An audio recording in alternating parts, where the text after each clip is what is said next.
السلام علیکم دوستو، جیسے کہ میں ہوں آپ کے رحم بلوچ اور آپ دیکھ رہے ہیں اردو ویوز 4 کے۔ اردو ویوز 4 کے میں آپ کو مزید جانکاری ملے گی۔ دوستو جیسے کہ سیف علی خان پر کس نے حملہ کیا، دوستو یہ خبر بہت ہی سوشل میڈیا پر وائرل ہو رہی ہے۔ دوستو جیسے کہ ویڈیوز میں بھی چہرہ بھی سامنے آ گیا ہے جس نے حملہ کیا۔ دوستو جیسے کہ بالی ووڈ کے مشہور اداکار سیف علی خان کے ساتھ ایک دل دہلانے والا واقعہ پیش آیا دوستو، جبکہ ممبئی کے پوش علاقے میں ان کے فلیٹ کے 12ویں منزل پر انہیں چاقو کے وار سے شدید زخمی کر دیا گیا۔ دوستو زخمی حالت میں فوری طور پر لیلاوتی ہاسپٹل منتقل کیا گیا دوستو، جہاں ڈاکٹروں نے فوری سرجری کے بعد ان کی حالت کو خطرے سے باہر کر دیا دوستو۔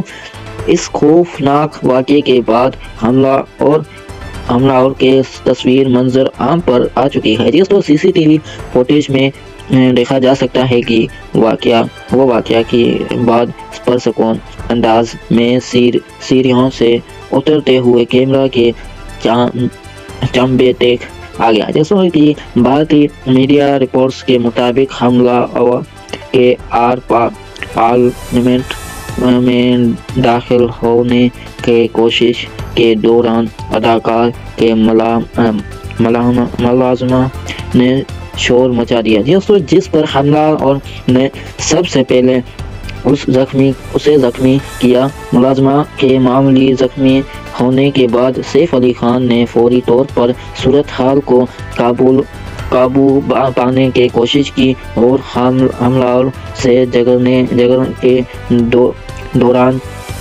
چڑھے گئے دوستو وار سینے پر کیا گیا دوستو، جیسے کہ ابتدائی تحقیقات میں انکشاف ہوا ہے کہ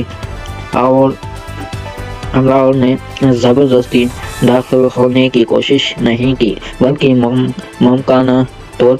ممالک طور پر رات کے تاریخی میں خفیہ طور پر آپریشن میں اپارٹمنٹ میں گھس آیا جیسے واقعے کے بعد کرینہ کپور کے ایک ویڈیو بھی سامنے آئی ہے جس میں وہ جذباتی انداز میں اپنے شوہر کی صحت کے بارے میں فکر مند نظر آ رہی ہے دوستو۔ یہ افسوسناک واقعہ نہ صرف سیف علی خان کے مداحوں کو صدمے میں ڈال چکا ہے، بلکہ اس نے سیکورٹی کے حوالے سے بھی کئی سوالات کھڑے ہوئے ہیں دوستو۔ جیسے کہ آپ نے یہ ویڈیو دیکھ لی ہے تو آپ نے ابھی تک میرا چینل سبسکرائب نہیں کیا ہے تو پلیز پہلے جا کر سبسکرائب کرو اور لائک کرو اور شیئر کرو۔ انشاءاللہ نیکسٹ ویڈیو میں آپ سے ملاقات ہوگی۔